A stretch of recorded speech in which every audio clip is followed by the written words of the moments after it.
Je m'appelle Christian Owens. J'ai 34 ans et il y a 3 semaines, ma mère m'a envoyé un message texte qui a finalement brisé le dernier fil qui retenait notre relation. Christian, ton père et moi avons discuté de la fête d'anniversaire. Nous pensons qu'il est préférable que tu n'y assistes pas. La liste des invités est exclusivement composée de juges de la haute société, d'investisseurs, de partenaires du cabinet. Nous ne voulons pas que tu te sentes déplacé et franchement, nous ne voulons expliquer ta situation à personne. Prenons des nouvelles après les fêtes. Ma situation, c'est ainsi qu'ils appelaient ma vie. Avant de vous raconter exactement ce qui s'est passé quand j'ai décidé de me présenter quand même et l'onde de choc que cela a provoqué dans le cercle social élitiste de Boston, dites-moi d'où vous regardez dans les commentaires. Je lis chacun d'eux et cela m'aide à me sentir un peu moins seul dans cette épreuve. J'étais debout au milieu de mon appartement quand ce message est arrivé. Mon appartement ne ressemble pas aux demeures immaculées et stériles où vivent mes parents. Il sent la sueur de bois, l'huile de lin et le vieux papier. Il y a des plans enroulés sur la table à manger, et des échantillons de moulures victoriennes sont empilés sur le sol. J'ai regardé l'écran fissuré de mon téléphone, mon pouce planant au-dessus du bouton de réponse. Mes mains sont rugueuses. Elles ont des callosités sur les paumes et des cicatrices sur les jointures dues à des années de travail du bois et de la pierre. Pour mon père, ses mains sont un signe d'échec. Pour lui, le succès ressemble à une manucure et à un stylo qui coûte plus cher qu'une voiture. Je n'ai pas répondu.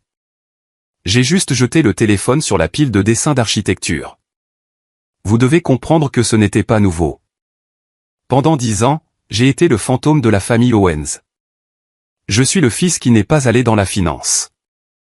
Je suis le fils qui n'a pas épousé une débutante d'une famille avec une maison d'été dans les Hantons. J'ai choisi l'architecture et non pas le genre où l'on s'assoit dans une tour de verre pour concevoir d'autres tours de verre. J'ai choisi la préservation historique. Je me glisse dans les entrailles de bâtiments vieux de 200 ans qui pourrissent de l'intérieur et je les sauve. Mon père appelle ça jouer au contractant. Ma mère dit à ses amis que je travaille dans la construction, généralement avec un murmure de pitié, comme si je transportais du ciment pour le salaire minimum. Je me suis dirigé vers la fenêtre.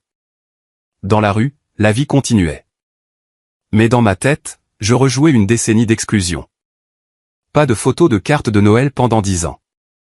Quand mon frère Julien s'est marié, j'ai été placé à la table numéro 19, près de l'entrée du personnel de cuisine, tandis que Julien se tenait à la table d'honneur, rayonnant dans son smoking sur mesure, levant un verre de champagne qui coûtait $300 la bouteille.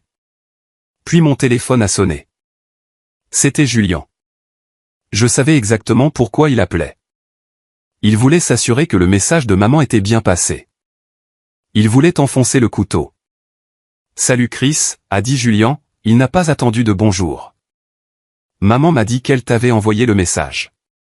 Écoute, n'en fais pas toute une histoire, d'accord ? Je n'en fais pas toute une histoire, Julien, ai-je dit, ma voix plus calme que ce que je ressentais. Bien, a-t-il dit. J'entendais le bruit d'un moteur de voiture en arrière-plan. Aigu, agressif, probablement sa Ferrari, ou plutôt la fausse Ferrari qu'il aime garer dans l'allée pour impressionner les voisins. Ça va être un rassemblement de gros bonnets. Le juge Harrison vient. Des gens du conseil d'administration de Goldman Sachs. Il faut juste que tout soit parfait. Tu sais comment tu es. Tu restes dans un coin et tu as l'air de vouloir frapper quelqu'un. Ça gâche l'ambiance. Je n'ai pas assisté à un événement familial depuis 3 ans, Julien. Comment saurais-tu quelle est mon ambiance exactement ? Il a ri. Un son creux et aigu. Continuons sur cette lancée. D'ailleurs, tu ne peux probablement pas te permettre le code vestimentaire. C'est cravate noire stricte, pas cravate noire de magasin de prêt-à-porter masculin. Vraie cravate noire. J'ai regardé la porte du placard de l'autre côté de la pièce. À l'intérieur, suspendu dans une housse à vêtements, se trouvait un smoking de Savile Row à Londres. Je l'avais acheté il y a 2 ans, lorsque j'avais été invité à prendre la parole lors d'une conférence sur la préservation à Vienne. Julien ne le savait pas. Julien ne savait rien de ma vie. Profite bien de la fête, Julien, ai-je dit. J'espère que la Ferrari démarre. C'est une merveille d'ingénierie, Chris. Tu ne comprendrais pas. Reste à tes marteaux. Il a raccroché. Je suis resté là dans le silence de mon appartement. La colère était là. Un œuf froid et dur dans ma poitrine, Mais il y avait aussi de l'épuisement. J'avais 34 ans, et je les laissais encore me faire sentir comme le petit garçon qui ne savait pas faire des maths assez vite. Je suis entré dans la cuisine et j'ai ouvert une bière. C'était un mardi soir. La fête était dans 3 semaines. Je me suis dit que je m'en fichais. Je me suis dit que je travaillerais tout le week-end. J'avais une échéance à respecter de toute façon, mais mon ordinateur portable a sonné. C'était une notification par email. Je me suis dirigé vers le bureau, balayant une couche de poussière. La ligne d'objet m'a fait arrêter le cœur. Comité de sélection confidentielle de la médaille d'or de l'AIA 2024. Je me suis assis. La chaise a gémi sous mon poids. J'ai cliqué pour ouvrir l'email. Cher Monsieur Owens, c'est mon grand honneur de vous informer que l'Institut américain des architectes vous a sélectionné comme récipiendaire de la médaille d'or 2024 dans la catégorie Voies émergentes. Le comité a été unanime dans sa décision. Votre travail sur la restauration du domaine Whitmore a été cité comme un exemple déterminant de l'excellence en préservation moderne. Je l'ai lu 2 fois, puis 3 fois. La médaille d'or. C'était l'Oscar du monde de l'architecture. C'était la chose que les gens passaient des carrières entières à poursuivre sans jamais l'attraper. Et puis j'ai vu la signature en bas. Margaret Caldwell, directrice exécutive, National Trust for Historic Preservation. Je me suis penché en arrière. Un étrange rire amer s'est échappé de ma gorge. Margaret Caldwell, la femme que mes parents essayaient de rencontrer depuis 5 ans. La femme dont le cercle social était si élitiste que ma mère échangerait un membre pour être invitée à son garden party. Et elle venait de me décerner la plus haute distinction de ma profession. L'ironie était si forte que je pouvais la goûter. Mes parents organisaient une fête pour célébrer leur succès, me bannissant parce que je n'étais pas assez élitiste, tandis que la reine de l'élite venait de me couronner roi. Mais ce n'était pas la plus grande ironie. La plus grande ironie était le lieu.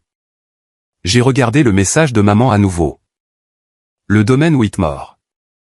Ils avaient choisi le domaine Whitmore pour leur anniversaire.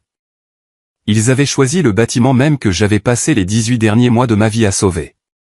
Le bâtiment où je connaissais chaque passage secret, chaque poutre structurelle, chaque défaut et chaque réparation. Ils avaient loué mon chef-d'œuvre pour célébrer mon exclusion. J'ai regardé la date de l'annonce du prix. Elle devait être rendue publique le soir même de leur fête. À 19h30, j'ai bu une gorgée de bière. Le liquide froid n'a pas refroidi le feu qui commençait à brûler dans mes entrailles. Ils pensaient que j'étais un échec. Ils pensaient que j'étais une honte. Ils pensaient que j'étais invisible. J'ai fermé l'ordinateur portable. Je n'allais pas leur dire. Pas encore. S'ils voulaient un spectacle, s'ils voulaient la haute société, s'ils voulaient la perfection, j'allais leur donner. Mais je n'allais plus être un simple spectateur. Pour comprendre pourquoi cela faisait si mal, il faut comprendre le bâtiment. Et pour comprendre le bâtiment, il faut comprendre les 3 années qui ont précédé cette nuit-là. Le domaine Whitmore n'est pas juste une maison. C'est un manoir historique de 150 ans au cœur du Massachusetts. Il y a 3 ans, c'était une épave. Le toit s'était effondré dans les laies. Le sous-sol était inondé. Des promoteurs tourbillonnaient comme des vautours, attendant le permis de démolition pour pouvoir le raser et construire des condos de luxe. La société historique avait abandonné. Ils n'avaient pas l'argent, mais le National Trust est intervenu à la dernière minute. Ils avaient besoin d'un architecte assez fou pour s'en occuper et assez bon marché pour respecter le budget. C'était moi. Je me souviens de la première fois où je suis entré dans le hall. Il sentait la pourriture et les pigeons morts. Le grand escalier s'affaissait. Le célèbre papier peint à la main s'écaillait par bandes comme de la peau morte. Mais j'ai levé les yeux, au-delà des dégâts d'eau, au-delà de la crasse, et j'ai vu les os. J'ai vu l'âme du lieu. J'ai passé 18 mois à vivre et respirer cette restauration. Je n'ai pas seulement dessiné des plans. J'étais là tous les jours. Il y avait une paire de portes massives en chêne à l'entrée principale. Elles mesuraient 3,6 mètres de haut, en chêne massif scié sur quartier, sculptées de feuilles et de vignes complexes. Elles étaient noires de la suie et du vernis d'un siècle.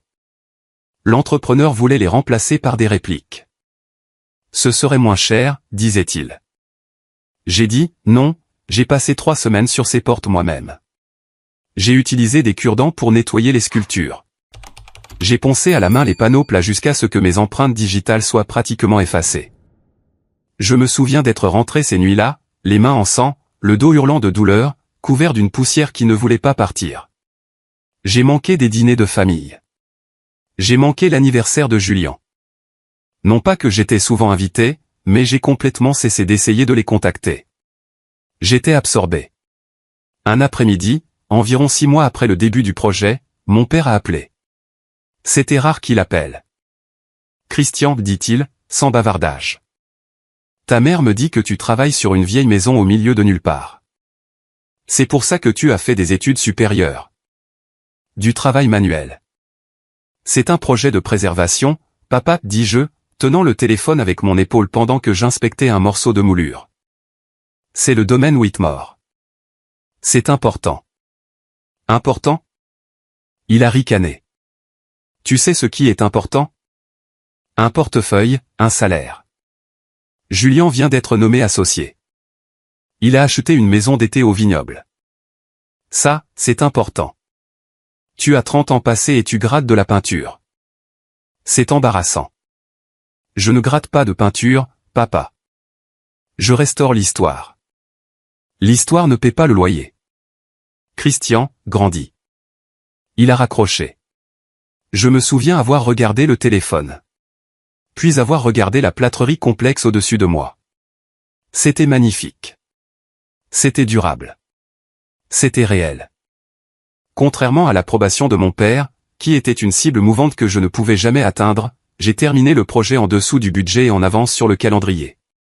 Quand nous l'avons dévoilé, les gens ont pleuré, littéralement pleuré. Margaret Caldwell était là. C'était une femme de peu de mots, connue pour être terriblement critique. Elle s'est dirigée vers les portes en chêne, mes portes. Elle a passé sa main gantée sur le bois. Elle m'a regardé, ses yeux vifs. Vous avez fait ça? A-t-elle demandé. Oui, madame, ai-je dit. Vous avez conservé le grain original, a-t-elle observé. La plupart des gens l'auraient peint. Le bois avait une histoire à raconter, ai-je dit. Je l'ai juste aidé à parler. Elle a hoché la tête. C'était tout. Juste un hochement de tête. Mais une semaine plus tard, j'ai reçu une note manuscrite d'elle me remerciant pour mon dévouement à la vérité de la structure. Et maintenant, 3 ans plus tard, mes parents avaient loué ce chef-d'œuvre. Je savais exactement pourquoi ils l'avaient choisi. Ce n'était pas parce qu'ils appréciaient l'architecture. C'était parce qu'Architectural Digest venait d'y consacrer un article sans mentionner le nom de l'architecte. Cela était réservé à l'édition du prix. C'était l'endroit hype. Il fallait débourser $50 000 juste pour louer le hall pour la soirée. Il payait $50 000 pour célébrer dans la maison que j'avais construite tout en me disant que je n'étais pas assez bien pour y mettre les pieds. Je suis allé à mon placard et j'ai sorti le vieil album photo que je gardais caché dans une boîte à chaussures. Je l'ai ouvert à une photo d'il y a 10 ans. C'était les dernières vacances en famille que j'avais passées. Nous étions à Aspen. Julien était au premier plan, portant une veste de ski qui coûtait plus cher que ma première voiture. Son bras autour de papa. Maman rayonnait. J'étais en arrière-plan, flou, chargeant les bagages dans le coffre de la voiture de location. J'ai regardé la photo de plus près. J'avais l'air malheureux. J'avais l'air vaincu.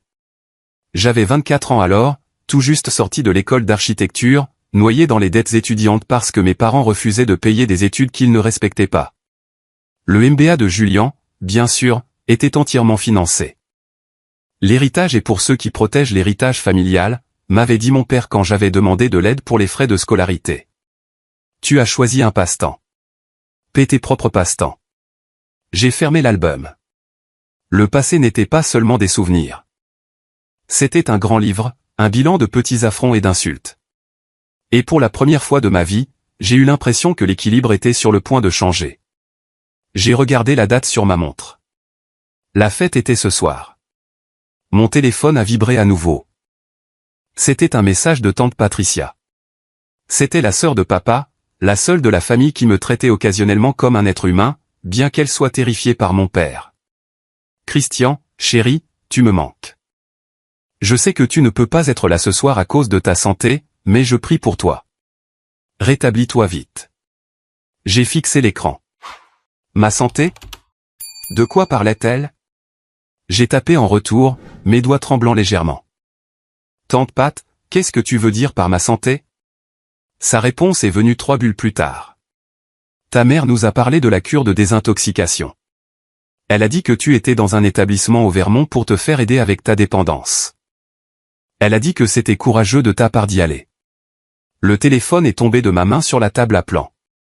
Dépendance. Ils ne m'avaient pas seulement désinvité. Ils avaient assassiné mon personnage.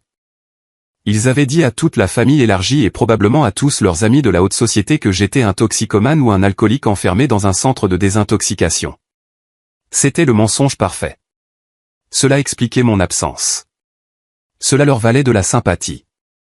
Les pauvres parents souffrants qui doivent faire face à la brebis galeuse en difficulté. Cela les faisait paraître nobles de me soutenir tout en s'assurant que personne ne demanderait pourquoi je n'étais pas là. La rage est une chose amusante. Parfois, elle brûle chaud et vite. Mais celle-ci était froide. C'était de la glace. C'était le genre de colère qui aiguise votre vision et ralentit votre rythme cardiaque. Ils voulaient une histoire. Bien. Je leur donnerai une histoire. J'ai regardé le smoking suspendu dans la housse. J'ai regardé la montre Cartier Tank à mon poignet. Un cadeau que je me suis fait après le projet Whitmore, acheté avec le chèque bonus que j'avais gagné. Je n'allais pas rester à la maison. Je n'allais pas me cacher. J'ai pris mon téléphone et j'ai composé le numéro du fleuriste. Puis j'ai appelé le barbier. Puis je suis allé au garage. Mes parents s'attendaient à ce que le fils raté se cache dans la honte. Au lieu de cela, l'architecte rentrait chez lui. Le matin de la fête, je me suis réveillé avec une clarté que je n'avais pas ressentie depuis des années. D'habitude, les événements familiaux me remplissaient d'anxiété. Je m'inquiétais de mes vêtements, de ma voiture, de mes sujets de conversation. Je m'inquiétais de les décevoir. Aujourd'hui, je ne ressentais qu'un objectif froid et déterminé. J'ai passé la matinée à examiner les rapports structurels finaux de mon prochain projet, le manoir du gouverneur. C'était l'autre secret que je gardais. Le National Trust ne me donnait pas seulement un prix. Il me donnait une subvention. 500 000 $ pour diriger la restauration du bâtiment gouvernemental le plus important de l'État. À midi, Margaret Caldwell m'a appelé. Christian. Sa voix était nette comme du champagne sec. Je suppose que je vous verrai ce soir. Mon cœur a manqué un battement. Elle ne savait pas. Ce soir, Margaret, au Whitmore, a-t-elle dit. J'assiste à la fête d'anniversaire des Owens. Horriblement ennuyeux. D'habitude, ces événements mondains, mais Diane Owens harcèle mon bureau depuis des mois pour un poste au conseil d'administration d'une œuvre de bienfaisance. Et comme c'est dans votre bâtiment et que l'annonce est en direct à 19h30, j'ai supposé que vous seriez là. Elle a fait une pause. Margaret était perspicace. Elle a remarqué mon hésitation dans mon silence. Vous êtes lié à eux, n'est-ce pas? Même nom de famille que Wellesley. Oui, ai-je dit. Ce sont mes parents. Eh bien, a-t-elle dit, ce sera une double célébration alors. J'ai hâte d'y être. J'ai quelque chose pour vous.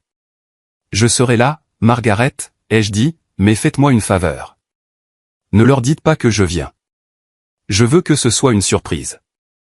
J'adore les surprises, a-t-elle dit, et j'ai pu entendre le sourire dans sa voix. J'ai raccroché. Maintenant, il n'y avait plus de retour en arrière possible. Margaret m'attendait. À 16h, j'ai commencé à me préparer. J'ai pris une douche, frottant l'odeur de sueur de ma peau, je me suis rasé avec un rasoir droit, prenant mon temps, j'ai enfilé le smoking. Il était bleu nuit avec un revers en satin noir. Il me seyait parfaitement, taillé pour mes larges épaules et les muscles que j'avais développés en soulevant des poutres et des pierres. Je me suis regardé dans le miroir. Je ne ressemblais plus au fil à problème. Je ressemblais à un homme qui maîtrisait la pièce. Mon téléphone a vibré. C'était Julian à nouveau. Juste un rappel. Reste loin. Nous avons de la sécurité à l'entrée. Ne te ridiculise pas. Je n'ai pas répondu. Je suis descendu au garage de mon immeuble. La plupart des gens de mon quartier conduisaient des Honda ou des Toyota. Mais dans le coin, sous une housse en toile sur mesure, se trouvaient ma fierté et ma joie. Ce n'était pas une Ferrari. Ce n'était pas une Lamborghini. C'était une Porsche 911 SCA de 1978. Noir sur noir. J'avais acheté le châssis pour $5000 dans une casse il y a 6 ans. C'était une carcasse rouillée. Mon père l'avait vue une fois et avait ri. Une autre pièce de Kaamelott pour ta collection, avait-il dit. J'avais passé tous les week-ends pendant 5 ans à la restaurer. J'avais reconstruit le moteur moi-même.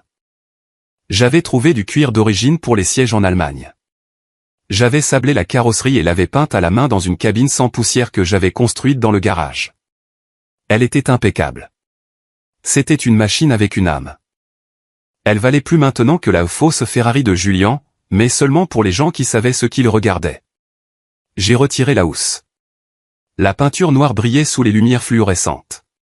J'ai tourné la clé. Le moteur refroidi par air a rugi, produisant ce cliquetis mécanique distinctif qui me sonnait comme de la musique. J'ai reculé hors du garage et j'ai pris la route. Le trajet jusqu'au domaine Whitmore a duré 45 minutes. J'ai pris les petites routes, serpentant à travers les tunnels d'arbres qui commençaient juste à prendre des teintes oranges pour l'automne. J'ai conduit avec les fenêtres baissées, laissant l'air frais me frapper le visage. J'ai pensé au mensonge de la cure de désintoxication. C'était si calculé. C'était une attaque préventive. Il savait que si les gens demandaient « Où est Christian ?», la réponse « Nous ne l'avons pas invité parce que c'est un charpentier », les ferait passer pour des snobs. Mais, il est en cure de désintoxication, les faisait passer pour des saints. C'était cruel et ça allait leur coûter tout. J'ai pensé aux rumeurs de divorce autour de Julian. Tante Patricia l'avait laissé entendre. Julian et sa femme Elena étaient le couple parfait sur Instagram, mais on disait que Julian avait dilapidé le fonds d'études supérieures de leurs enfants dans des investissements crypto risqués. Elena était furieuse. Elle ne restait que pour les apparences. Toute la famille était un château de cartes, une belle façade avec des poutres pourries en dessous, et j'étais l'inspecteur venu condamner le bâtiment. J'ai tourné dans la longue allée de gravier du domaine Whitmore. La sécurité était effectivement à l'entrée. Un homme costaud en gilet jaune a levé la main. J'ai baissé la vitre, le moteur tournait au ralenti avec un ronronnement profond et guttural. « Non » demanda le garde, regardant son presse-papier. « Christian Owens », ai-je dit. Il a scanné la liste. Il a froncé les sourcils. « Je ne vois pas de Christian Owens sur la liste des invités, monsieur. » « Vérifiez sous famille, ai-je dit. Ou sous architecte d'enregistrement du lieu. » Il m'a regardé puis la voiture. La voiture le déconcertait. Ce n'était pas la voiture d'un intrus. C'était la voiture d'un connaisseur. Un instant, dit-il. Il a contacté la maison par radio. J'ai un Christian Owens ici. Il y a eu un grésillement statique. Puis une voix que je ne reconnaissais pas, laissez-le entrer. Madame Caldwell le demande. Le garde a eu l'air surpris. Il a reculé et m'a fait signe de passer. Margaret. Elle avait déjà commencé son travail. J'ai passé la première vitesse et j'ai remonté la longue avenue bordée d'arbres. Et puis elle était là, le domaine Whitmore. Elle était illuminée comme un écrin à bijoux. Une lumière dorée chaude débordait des fenêtres du sol au plafond. La façade en calcaire, que j'avais nettoyée avec des brosses à dents, brillait de blanc contre le ciel nocturne. C'était à couper le souffle. J'ai garé ma Porsche vintage au premier rang, coincée entre une Rolls-Royce Phantom argentée et une Ferrari rouge vif, celle de Julian. Ma voiture semblait plus petite, plus basse et infiniment plus cool. Elle ressemblait à un prédateur se reposant parmi le bétail. Je suis sorti. Le gravier a craqué sous mes chaussures de ville. J'ai boutonné ma veste. J'ai vérifié mes poignets. Je me suis dirigé vers les massives portes en chêne. Mes portes. La dernière fois que j'étais ici, je portais des bottes de travail et j'étais couvert de sueur. Ce soir, j'entrais en tant que médaillé d'or. J'ai posé ma main sur la poignée en laiton. Une poignée que j'avais polie moi-même et j'ai poussé. Les portes se sont ouvertes. Le son d'un quatuor à cordes et le murmure d'une centaine de voix riches m'ont envahi. Il était temps d'affronter la musique. Le hall du domaine Whitmore est conçu pour impressionner. Il a un plafond de 9 mètres de haut, un double escalier qui courbe comme un ruban et un lustre en cristal qui pèse autant qu'une petite voiture. Quand je suis entré, la première chose que j'ai remarquée, c'était l'odeur. Parfum cher, argent ancien, et la légère odeur sous-jacente de cire d'abeille. Mon cirage. La fête battait son plein. Il y avait environ 150 invités, des hommes en smoking, des femmes en robe qui coûtaient plus qu'une année de mes paiements hypothécaires. Des serveurs circulaient avec des plateaux de champagne et de hors-d'œuvre. Je me suis tenu en haut du petit escalier menant au hall principal. Pendant un instant, personne ne m'a remarqué. Ils étaient trop occupés à admirer l'architecture. Regardez cette moulure, j'ai entendu une femme dire à ma gauche. C'est exquis. Diane a un tel œil pour les lieux. J'ai entendu dire que la restauration a coûté 12 millions de dollars, a répondu son mari. Chaque centime en valait la peine. Qui était l'architecte? Une firme de New York? Je parie. J'ai souri intérieurement. Puis je les ai vus. Mes parents se tenaient près de la cheminée, faisant la cour. Mon père avait l'air raide dans son smoking, un scotch à la main. Ma mère portait une robe argentée, riant un peu trop fort à quelque chose que le juge Harrison disait. Julian était à proximité, l'air anxieux et nerveux, jetant un coup d'œil à son téléphone. J'ai pris une profonde inspiration et j'ai commencé à descendre les escaliers. Le son de mes chaussures sur le marbre était rythmé, délibéré. La première personne à me repérer fut Elena, la femme de Julian. Elle se tenait près du bar, l'air misérable. Ses yeux s'écarquillèrent quand elle me vit. Elle a poussé Julian. Julian a levé les yeux. Sa mâchoire s'est littéralement décrochée. Il a murmuré quelque chose à ma mère. Elle s'est retournée. Le verre de champagne dans sa main a basculé. J'ai regardé presque au ralenti la flûte glisser de ses doigts. Elle a frappé le sol en marbre avec un fracas qui a coupé la conversation comme un coup de feu. La pièce est devenue silencieuse. Le quatuor à cordes s'est estompé. Tous les regards se sont tournés vers la source du bruit, puis ont suivi le regard terrifié de ma mère vers moi. Je ne me suis pas arrêté. Je me suis dirigé droit vers eux. La foule s'est écartée pour moi. J'étais plus grand que mon père, plus large que Julian. À ce moment-là, la dynamique a changé physiquement. Christian, ma mère a sifflé, le visage pâle. Qu'est-ce que tu fais ici? Elle a regardé autour d'elle frénétiquement, comme si elle s'attendait à ce que des hommes en blouse blanche viennent me chasser avec un filet. Bonjour, mère, ai-je dit, ma voix projetant clairement dans la pièce silencieuse. Bonjour, papa. Julian. Tu ne devrais pas être ici, a dit mon père, s'avançant, essayant d'utiliser sa voix d'intimidation de salle de réunion, mais elle s'est brisée.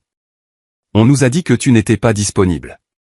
En cure de désintoxication, ai-je demandé. C'est le mot que tu cherches? Un halètement a traversé les invités proches. Baisse la voix, a claqué Julian, s'interposant. Tu fais une scène. Tu es ivre, n'est-ce pas? Retourne à ta voiture avant que j'appelle la sécurité. Je ne suis pas ivre, Julian, et je ne suis pas en cure de désintoxication. J'ai regardé tante Patricia, qui se tenait derrière eux, l'air confus et blessé. Je ne l'ai jamais été. J'étais au travail. Au travail? Ma mère a ri. Un son aigu et nerveux. Oh, Christian, s'il te plaît, ne nous embarrasse pas avec tes petites histoires de construction. Pas ce soir. C'est une célébration pour des gens sérieux. Diane, le juge Harrison a interrompu. C'était un homme imposant aux cheveux argentés. C'est votre fils? Celui que vous avez dit indisposé. Il l'est, ma mère a dit rapidement. Il a une crise. Il délire. Nous devons le faire sortir. Elle a tendu la main vers mon bras pour me repousser. Je n'ai pas bougé. Je suis resté immobile comme une statue. Je ne délire pas, mère, ai-je dit. J'ai regardé autour de la pièce, établissant un contact visuel avec les invités. J'admire juste le lieu. Ça a bien marché, n'est-ce pas? C'est un bâtiment magnifique, a dit le juge Harrison, me regardant curieusement. Mais qu'est-ce que cela a à voir avec vous? Tout, ai-je dit. Mon père s'est avancé pour me bloquer. Ça suffit. Sors maintenant. Pourquoi, papa, ai-je demandé. As-tu peur que je salisse les meubles? Ou as-tu peur que je leur dise la vérité? Il n'y a pas de vérité, ma mère a crié, perdant complètement son sang-froid. Tu es un échec, Christian. Tu es un ouvrier manuel qui joue avec des marteaux pendant que ton frère dirige une entreprise. Nous ne t'avons pas invité parce que tu ne cadres pas. Regarde ces gens. Regarde cette pièce. Tu n'as pas ta place ici. La cruauté de ses paroles planait dans l'air. Elle avait dit tout haut ce qu'elle pensait tout bas. Je l'ai regardé. Je n'ai pas ressenti la piqûre que j'attendais. J'ai juste ressenti de la pitié. Tu as raison, maman, ai-je dit doucement. Je n'appartiens pas à votre monde, mais vous êtes dans le mien. Avant qu'elle ne puisse répondre, une voix a retenti dans la pièce depuis l'entrée. En fait, Diane, je crois qu'il a sa place ici plus que quiconque. Tout le monde s'est retourné. Margaret Caldwell était là. Elle portait une robe en velours noir et tenait un microphone qu'elle avait pris sur l'estrade du groupe. Elle s'est dirigée vers nous, ses talons claquant sur le sol. Elle n'a pas regardé mes parents. Elle m'a regardé droit dans les yeux. Margaret, ma mère a balbutié, son masque social essayant de se reconstituer. Je suis tellement désolé. Mon fils, c'est votre fils, a dit Margaret, sa voix amplifiée par les haut-parleurs. C'est la raison pour laquelle nous sommes tous ici ce soir. Mon père a eu l'air confus. De quoi parlez-vous? Margaret s'est arrêtée à côté de moi. Elle a posé une main sur mon épaule. Mesdames et messieurs, a-t-elle dit, s'adressant à la salle. Veuillez excuser l'interruption, mais le moment est parfait.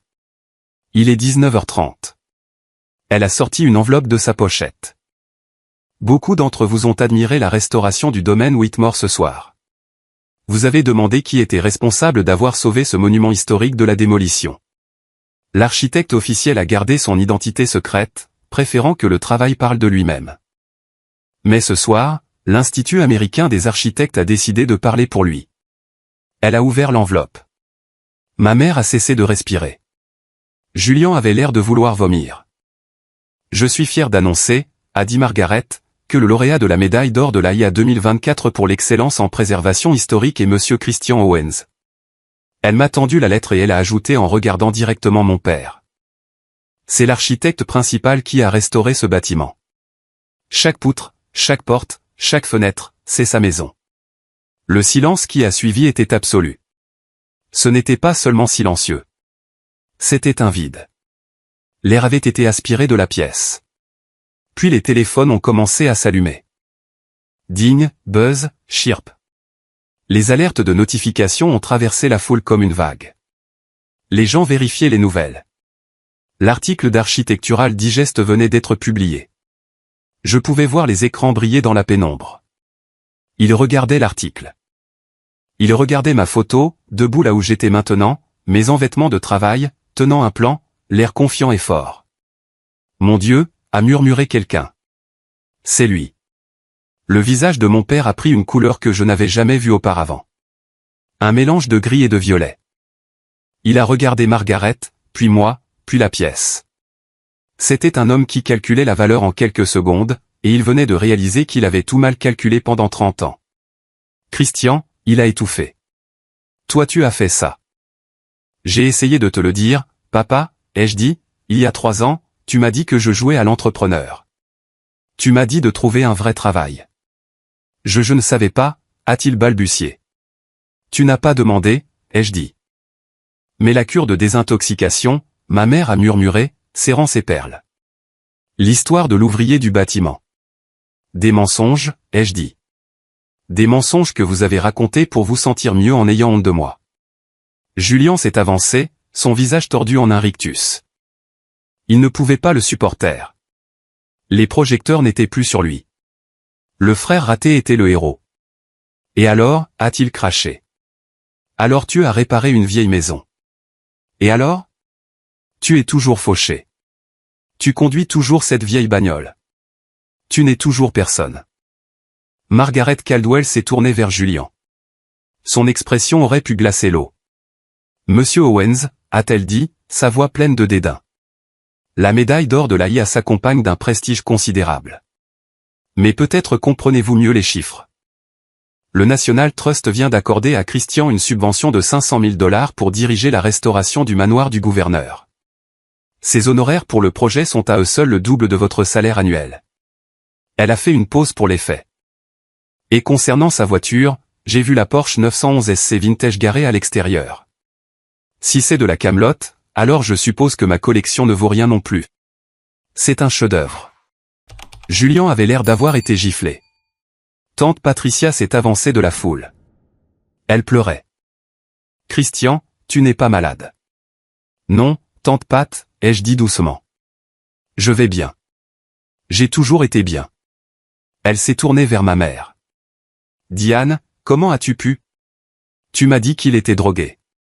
J'ai allumé des bougies pour lui à l'église. Tu nous as fait le pleurer pendant qu'il était ici à gagner des médailles. C'était un malentendu. Ma mère a essayé de faire marche arrière, mais les murs se refermaient. Le juge Harrison s'est raclé la gorge.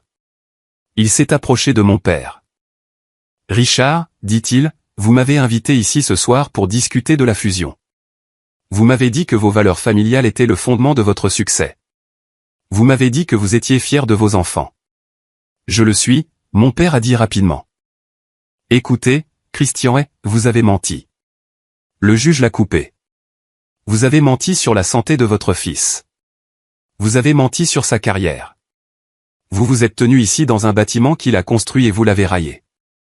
Si vous traitez votre propre sang de cette façon, comment traitez-vous vos partenaires?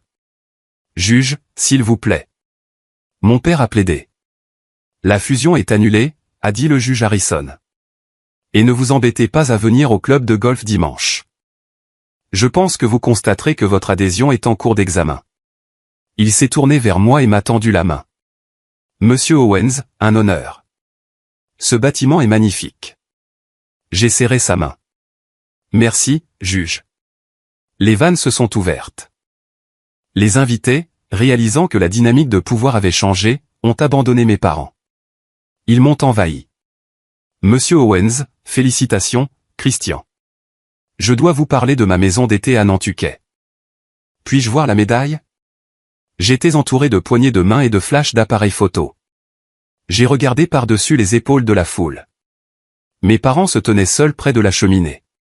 Personne ne leur parlait. Ils avaient l'air petits. Ils avaient l'air vieux. Julien se versait un verre d'une main tremblante. J'ai senti une main sur mon bras. C'était Margaret. Bien joué, a-t-elle murmuré.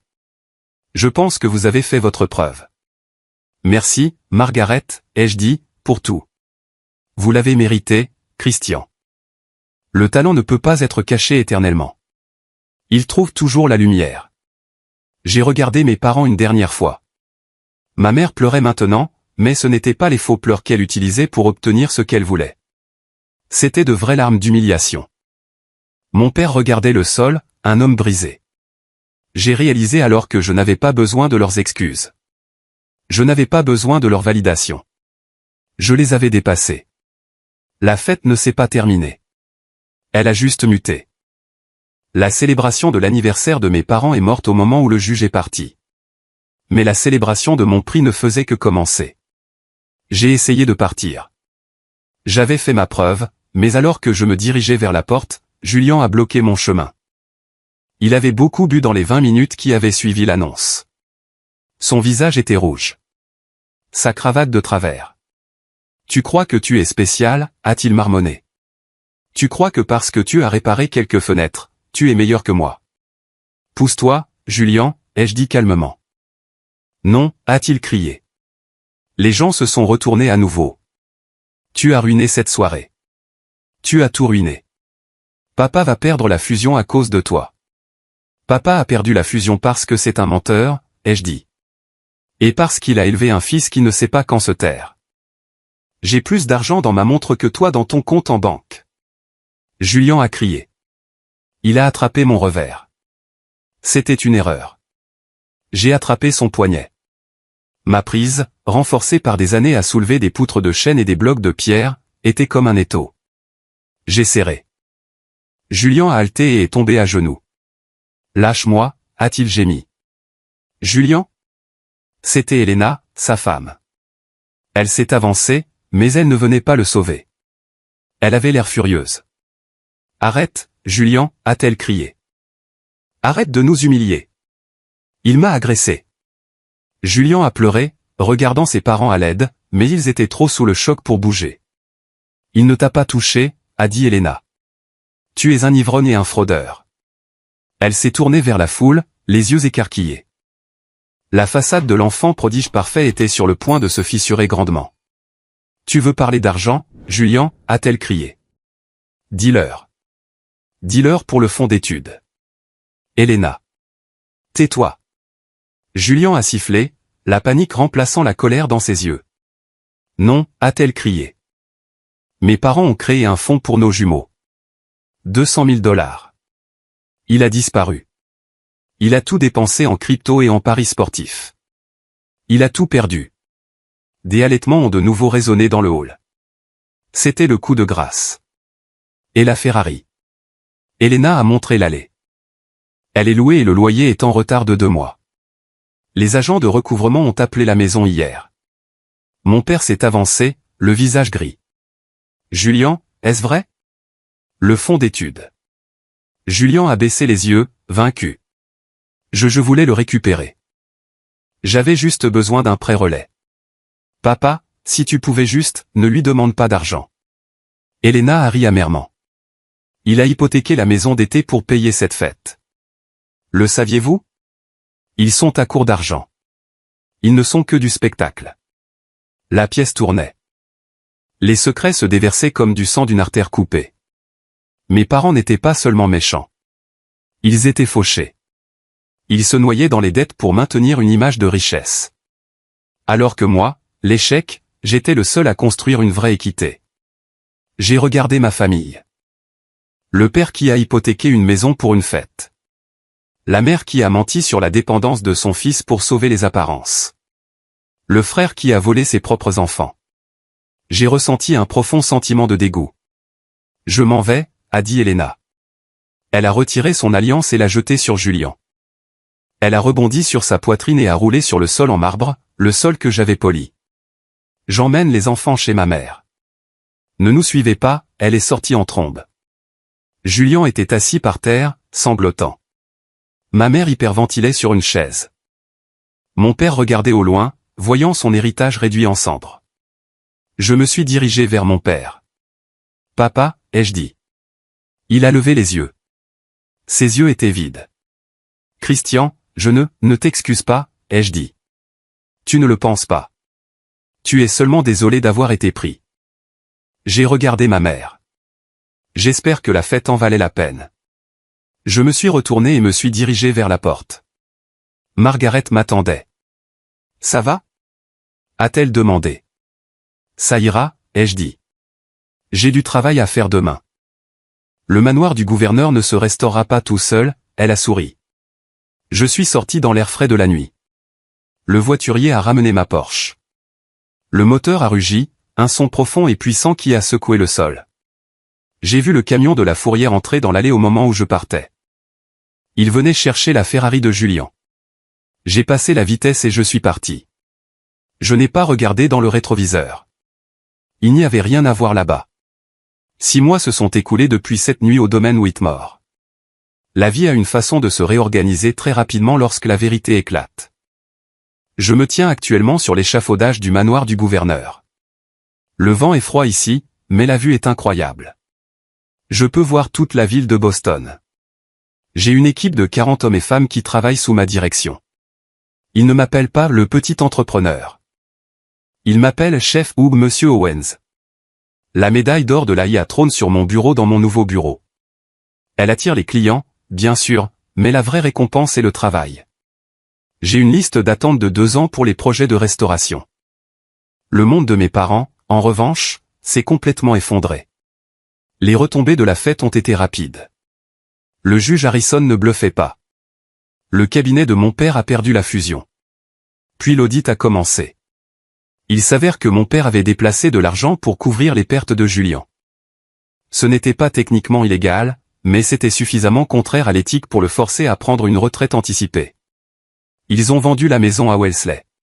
Ils ont déménagé dans un appartement en banlieue moins cher. Julian est maintenant en cure de désintoxication pour l'alcool. Elena a divorcé de lui. Elle a obtenu la garde complète des enfants. J'ai mis en place un nouveau fonds d'éducation pour ma nièce et mon neveu. J'y ai versé 10% de mes honoraires pour le manoir du gouverneur.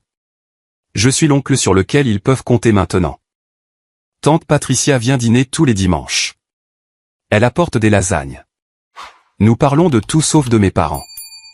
Mais la partie la plus surprenante, le message texte que j'ai reçu la semaine dernière. C'était de mon père, Christian. J'ai vu l'article dans le Globe sur le projet du manoir du gouverneur. Ça a l'air impressionnant. Ta mère et moi nous installons dans le nouveau logement. C'est petit. Nous nous demandions si tu aurais le temps de passer. Il y a quelques fissures au plafond que nous aimerions que tu regardes. Peut-être nous donner un devis. J'ai fixé le téléphone. Même maintenant, après tout, il ne pouvait pas simplement dire « tu me manques » ou « je suis désolé ». Il devait le formuler comme une transaction. Il voulait un devis. Il voulait que le fils de son entrepreneur vienne réparer sa maison. Il n'avait toujours pas compris. Il ne comprendrait jamais. J'ai tapé une réponse. Salut, Richard. Je suis content que vous soyez installé. Mon cabinet est entièrement réservé jusqu'en 2026. Je peux vous recommander un bon bricoleur pour le plafond. Son tarif est de $50 de l'heure. Cordialement, Christian. Je ne l'ai pas envoyé immédiatement. J'ai hésité. Étais-je trop dur? Étais-je mesquin? Puis je me suis souvenu des 10 ans de photos de Noël manquantes. Je me suis souvenu du mensonge de la cure de désintoxication. Je me suis souvenu de lui se moquant de mes mains. J'ai appuyé sur envoyer. Puis j'ai bloqué le numéro. Ce n'était pas par colère. C'était par autopréservation. On ne peut pas reconstruire une maison sur des fondations pourries. Parfois, il faut juste condamner la propriété et construire ailleurs. Je suis descendu de l'échafaudage. Mon chef d'équipe, un homme bourru nommé Mike, s'est approché de moi. « Eh, Christian, dit-il. La livraison de calcaire est arrivée. Tu veux vérifier la qualité? » J'arrive tout de suite, Mike, ai-je dit. Je me suis dirigé vers la palette de pierre. J'ai passé ma main sur la surface rugueuse. C'était frais et solide. C'était réel. J'ai regardé ma montre, la Cartier Tank. Elle tiquait régulièrement. Ma vie est calme maintenant. Je ne vais pas au gala. Je ne conduis pas de Ferrari loué. Je rentre chez moi, dans mon appartement, que j'ai finalement terminé de rénover. Je cuisine.